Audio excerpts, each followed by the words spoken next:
For example me brother కానీ sister కానీ ఎవరైనా చట్టంలో ఉన్న లొసుగులు ఉపయోగించేసి మీ యాన్సిస్టర్ ప్రాపర్టీస్ని ఒక్కళ్ళే రాయించుకున్నట్లయితే, అంటే మీ అన్నదమ్ములు, అక్క చెల్లెళ్ళు, బ్రదర్ అండ్ సిస్టర్స్లో ఎవరన్నా కానీ పూర్వీకుల ఆస్తుల్ని చట్ట ప్రకారం పక్కా ప్లాన్ ప్రకారం రాయించుకున్నట్లయితే, ఫస్ట్ ఈ విషయం మీకు తెలియగానే ఫస్ట్ చేయాల్సిన పని, అసలు మీకు ఎక్కడెక్కడ ప్రాపర్టీస్ ఉన్నాయన్న విషయం మీకు తెలియాలి.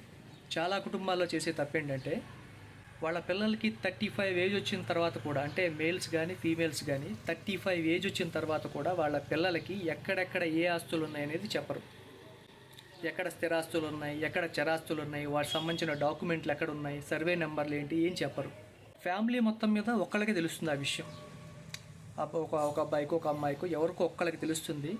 వాళ్ళు పక్కాగా ప్లాన్ ప్రకారం చట్టంలో ఉన్న లొసుగులు ఉపయోగించేసి ఏ ప్రాపర్టీని సేల్ డీడ్ చేయించుకోవాలి, ఏ ప్రాపర్టీని గిఫ్ట్ డీడ్గా రాయించుకోవాలి, ఏ ప్రాపర్టీ మీద హక్కు విడుదల రాయించుకోవాలనేది క్లియర్ కట్గా చేయించేసుకుంటారు. సో ఫస్ట్ మిస్టేక్ ఏంటంటే, మీకు క్లియర్గా మీ ఆస్తుల గురించి అవగాహన ఉండాలి. ఎక్కడెక్కడ స్థిరాస్తులు ఉన్నాయి, చరాస్తులు ఉన్నాయి, వాటి డోర్ నెంబర్లు ఏంటి, వాటి సర్వే నెంబర్లు ఏంటో మీకు తెలిసి ఉండాలి. ఫస్ట్ ఇది తెలుసుకోండి. తెలుసుకున్న తర్వాత ఎవరైతే మీ బ్రదర్ కానీ సిస్టర్స్ కానీ ఉంటారో, ఎక్కడ ఏ రిజిస్టర్ ఆఫీసులో వాటిని రిజిస్ట్రేషన్ చేయించుకున్నారో ఆ డాక్యుమెంట్ నెంబర్లు కనుక్కోండి. వన్స్ ఆ డాక్యుమెంట్ నెంబర్లు మీకు తెలిసిన తర్వాత వాటి డూప్లికేట్స్ అప్లై చేయండి. మేబీ అవి 500 నుంచి 600 కాస్ట్ ఉంటాయి. అవి రావడానికి మీకు మ్యాక్సిమం 7 వర్కింగ్ డేస్ పడతాయి. సో ఆ నకలు తీసుకెళ్ళి అప్పుడు లాయర్కి సబ్మిట్ చేసి పార్టీషన్ సూట్ ఇమీడియట్గా వేయండి. ఫర్ ఎగ్జాంపుల్ మీ ఇంట్లో మొత్తం 3 ఆడపిల్లలు, 2 మగపిల్లలు అనుకోండి. ఎవరో ఒకళ్ళు మిస్టేక్ చేసి ఉంటారు. పార్టీషన్ సూటు మిగిలిన వాళ్ళు ఎవరైనా కానీ, మిగిలిన 4లో ఎవరో ఒకళ్ళు పార్టీషన్ సూట్ వేయచ్చు. ఇక్కడ ప్రాక్టికల్గా మీకు ఇంకో డౌట్ ఏం రావచ్చు అంటే, పార్టీషన్ సూటు ఏ జిల్లాలో వేయాలి?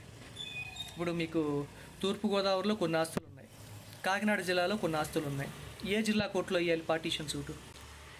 ఏ జిల్లాలో అయితే ప్రాపర్టీ వాల్యూస్ ఎక్కువ ఉన్నాయని మీకు అనిపించిందో ఆ జిల్లాలో పార్టీషన్ సూట్ వేయండి. వాటికి ఏం కావాలంటే, ఎలా అయితే రాయించుకున్నారో ఆ డాక్యుమెంట్ నెంబర్లు కావాలి, వాటికి సంబంధించిన ఈసీసీసీ సర్టిఫికేట్లు కావాలి. ఇవన్నీ రావడానికి మ్యాక్సిమం 1 వీక్ పని, అన్నీ కలిపి. ఇవన్నీ క్లియర్గా మీరు లాయర్కి తీసుకెళ్ళి మీరు సబ్మిట్ చేస్తేనే పార్టీషన్ సూట్ అప్లై చేస్తారు. అవి పరిశీలించి కేసుని జడ్జి గారు యాక్సెప్ట్ చేస్తారు. ఇవన్నీ సబ్మిట్ చేసిన తర్వాత జడ్జి గారు పరిశీలిస్తారు. ఇవి నిజంగా యాన్సిస్టర్ ప్రాపర్టీసేనా, వీళ్ళు అపీల్ చేస్తుంది నిజమా కాదా, 1-2 సార్లు చెక్ చేసి ఆయన ఓకే ఇవి యాన్సిస్టర్ ప్రాపర్టీసే, ఈసీసీసీ ద్వారా ఇవి తెలుస్తున్నాయి. ఒక వ్యక్తే తెలివిగా ఒక ప్రాపర్టీని సేల్ డీడ్ రాయించుకున్నాడు, ఒక ప్రాపర్టీని గిఫ్ట్ డీడ్ రాయించుకున్నాడు, ఒక దాని మీద హక్కు విడుదలకి వెళ్ళాడు. అసలు వీళ్ళకి ఆస్తి పంపకాలు జరిగాయా లేదా? ఒకవేళ ఆస్తి పంపకాలు జరుగుంటే ఆ డాక్యుమెంట్ చూపించాలి. ఆస్తి పంపకాలు అయిపోయినట్లయితే కొంచెం కష్టం ఇది. సో ఇవన్నీ మీరు లాయర్కి సబ్మిట్ చేస్తేనే పార్టీషన్ సూట్ కేసు అనేది యాక్సెప్ట్ అవుతుంది, లేకపోతే అవ్వదు. చాలామంది అనుకుంటారు ఒక లాయర్ని సంప్రదించి జస్ట్ మీరు ఫామ్ ఫిలప్ చేసేసి ఆధార్ కార్డులు కొన్ని ఏవో బేసిక్ ఇన్ఫర్మేషన్ ఇచ్చినంత మాత్రాన లాయర్ గారు అన్నీ చూసుకుంటారని. ఆ కాలం పోయింది.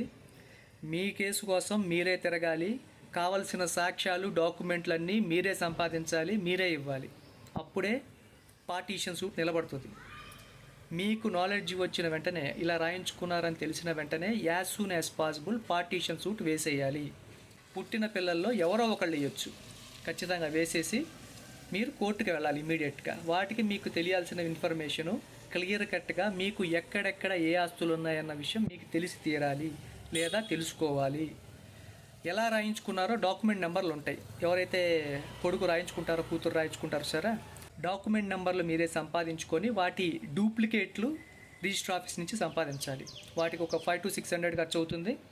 ఒక 1 వీక్ టైం పడుతుంది. సో డాక్యుమెంట్ నకలు తీసుకెళ్ళాలి. వాటికి సంబంధించిన ప్రతి ప్రాపర్టీకి సంబంధించిన ఈసీసీసీ తీసుకొని లాయర్కి ఇస్తేనే ఆయన అప్లై చేస్తారు. ఆయన అలా అప్లై చేసిన తర్వాతే partition suit case court accept చేస్తుంది. సో ఇది గుర్తుంచుకోండి. నెక్స్ట్ ఇంకా క్లియర్గా చెప్తాను ఏం చేయాలనేది.